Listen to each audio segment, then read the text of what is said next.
At exactly 3:17 a.m., every single night, someone knocked on his door.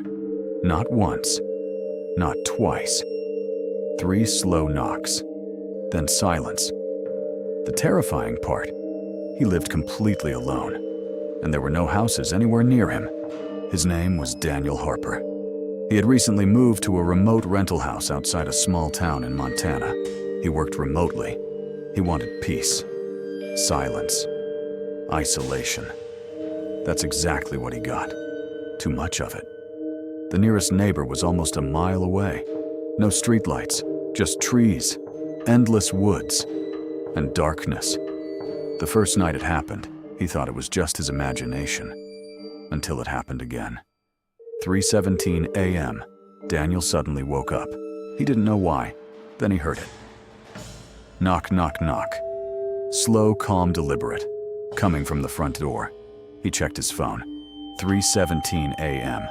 He froze in bed for a full minute before getting up. When he opened the door, no one was there. Cold wind, empty porch, silent forest.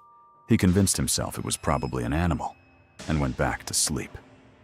The next night, it happened again. 3:17 a.m. Knock, knock, knock. This time louder, more intentional. His heart started racing. He rushed to the door and opened it immediately. Nothing. But this time, the air felt different, heavy, like someone had just been standing there, watching him. On the third night, he decided to stay awake. He sat in his living room with all the lights off, phone in hand, camera ready. 3:16 a.m. Complete silence. 3:17 a.m. Knock, knock, knock. But this time, it wasn't coming from the front door. It was coming from behind him, inside the house. Daniel's breathing became uneven. Slowly, he turned around. The sound came again. Knock, knock, knock, from the hallway wall. He grabbed his phone and started recording. The hallway lights began flickering. The knocking stopped. For a moment, everything was silent. Then, a faint dragging sound, like something moving inside the walls. Daniel stepped toward the hallway. Each step felt heavier. The air was freezing. His phone battery suddenly dropped from 42% to 3%. And then he saw it. At the end of the hallway, a tall, dark figure, standing completely still. No face, no movement, just watching. Daniel tried to speak. Nothing came out. The figure slowly tilted its head. And then, it knocked. From inside the wall, right next to him. Knock, knock, knock. His phone dropped to the floor. The camera kept recording. The last thing visible in the footage was the figure stepping forward and the screen going black.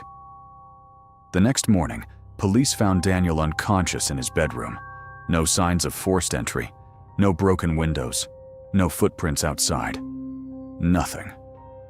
But there was one detail they couldn't explain, carved into the inside of his bedroom door. Were the numbers. 317 neighbors later told authorities something disturbing.